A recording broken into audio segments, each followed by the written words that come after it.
Thank you all for allowing me to present my PLC project to you this afternoon. We're going to look at the effect math guided notes have on formative assessment scores. This is my table of contents. I broke the project down into sections and subsections, so each of those pages is where you can find those materials. Each of you have a copy of this PowerPoint on your table to follow along, so there's your table of contents to be able to do that.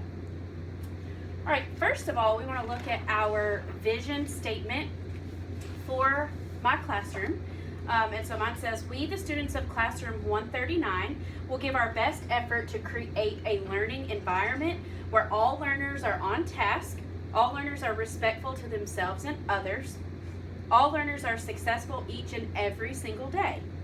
We will set and achieve academic and behavioral goals for ourselves and monitor our success on a daily basis. We will conduct ourselves as a classroom citizen and ensure that all learners belong and succeed in our classroom. All right, just to go over our meeting agenda. I know we've taken care of some of these things already, but you can see on here how our meeting should flow, and the majority of the time will be spent on this PLC presentation with about 20 minutes. Any questions so far? Nope, we're good. Good. All right, let's look at part one. I broke this down into the following subsections. We have our problem statement, our strategy and intervention research article, and then how this was used in the classroom. So I started with the problem statement here, and on the left, as you guys are following along in your notes, on the left you guys can see the data before any of these interventions took place, and here on the right I gave you an example of what my student work looked like before providing any of these interventions. So my problem statement based on this data says, how will the use of guided notes impact students' formative assessment data in 4th grade math? So as you can see here on the notes, my students' notes were relatively unorganized, not really able to be used, and so the baseline data shows that the majority of my students were scoring D's and F's before any of these interventions were put in place. All right, also on your tables, you guys have a copy of my research article, which is titled, as you can see there, A Review of the Effectiveness of Guided Notes for Students Who Struggle Learning Academic Content. I went through and highlighted those articles for you, so all of these quotes that kind of stood out to me you can see inside your article as well. And the strategy we're looking at is students will use teacher-created guided notes and teacher modeling to better understand note-taking. So as you're flipping through the article, and of course in your notes packet, I also gave you the link to the research article, so you can look that up on your own if you'd like, or you have the copy there. So the first thing that I've highlighted for you in there says, research has revealed that if students who struggle academically are to be successful, they need support or scaffolding in taking appropriate notes.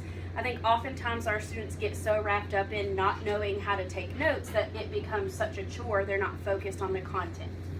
The second quote there says, the practice of guided note-taking involves accurately recording key information from lectures onto a page of fill-in-the-blank spaces. The next one I've highlighted for you, the investigations that were included in this review revealed that guided notes consistently produce better outcomes than traditional note-taking for a diverse range of students across not only K-12 but college-level students as well. And the last one, also other investigations found that students' focus on listening and writing might limit their participation or other opportunities for learning, such as asking and answering questions and or generating and offering ideas about lesson content during a lecture. Again, because our students get so wrapped up in knowing what to write down or how to write it down, they lose focus on the actual content of the lesson. Any questions so far? No, all good. All right, so how this strategy and intervention was used in the classroom, I just began by collecting the baseline data beforehand. before introducing any of those interventions that I chose. And then research some appropriate interventions and strategies before beginning. I went ahead and analyzed the baseline data and gathered some of the student work samples that you're seeing on your table there and in the PowerPoint. I then introduced intervention 1. I demonstrated and modeled note-taking for my students, collected exit slip data, had them complete these exit slips on their own. I went ahead and assessed the first intervention, analyzed that data, gathered more student samples, which you guys will see in just a few minutes. Introduced intervention 2, demonstrated and modeled printed or fill-in-the-blank guided notes. Students did these. I collected exit slip data, assessed my intervention, analyzed the data, and then in the end, analyzed, as you'll see, the entire project. And today, I am presenting my findings to you, my PLC group. All right, for part 2, we're going to talk about step 4, which is the actual interventions that I did, 1 and 2. Step 5, the summary, including the data and charts, and then the reflection and next steps. So on the left, you can see my first intervention, which was teacher-created guided notes. I stood in front of the class, created a poster to demonstrate for my students from the lesson what was the important information that they should be writing down for their notes. So here you can see my example of guided notes and their example of guided notes. Overall, student notes were more organized and easier to understand and use. However, students still seem to be more concerned with actual note-taking than the learning. So we switched to the second intervention. I went ahead and provided students with an exact copy of fill-in-the-blank guided notes from the Smartboard document that we were using in class. Students filled in the blanks, drew images as they were instructed as we went through. The notes were definitely more organized.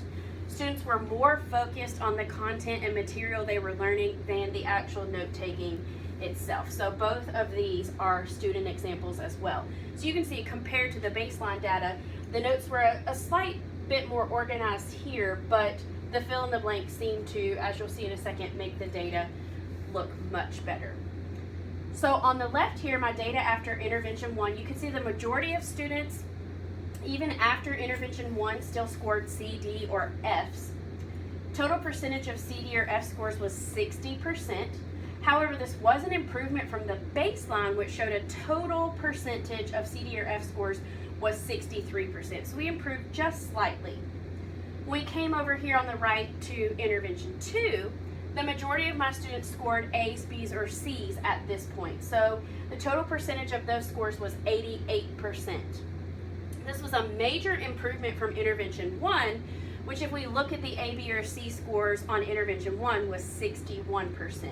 So both of my charts here show there was a major improvement in student scores between the first and second intervention. All right, so for the reflection, just to kind of wrap up on your notes page there and here on the board, you can see I compared the baseline intervention 1 and intervention 2. And basically what we can see is that with each intervention, student scores for A, B's, and C's improved, and then D's and F's decreased each time that we did that. So in reflection or summarization here, not only did student assessment scores improve, but their attention to the content of the lesson improved as well. Students are more excited about math lessons and take pride in their printed guided notes. They overall feel more focused and more organized. And then students are using printed guided notes on a daily basis, and the recall of lesson content itself has shown major improvement. Some next steps, I would like to continue using printed or fill-in-the-blank guided notes with my students. However, I want to wean them back from using those printed guided notes and be able to take notes on their own without that use of a guide or teacher examples each time. And then, of course, assessing student data. Again, the article that you have on your table is linked for you in the PowerPoint presentation, and that's where I gathered my information. So thank you all very much.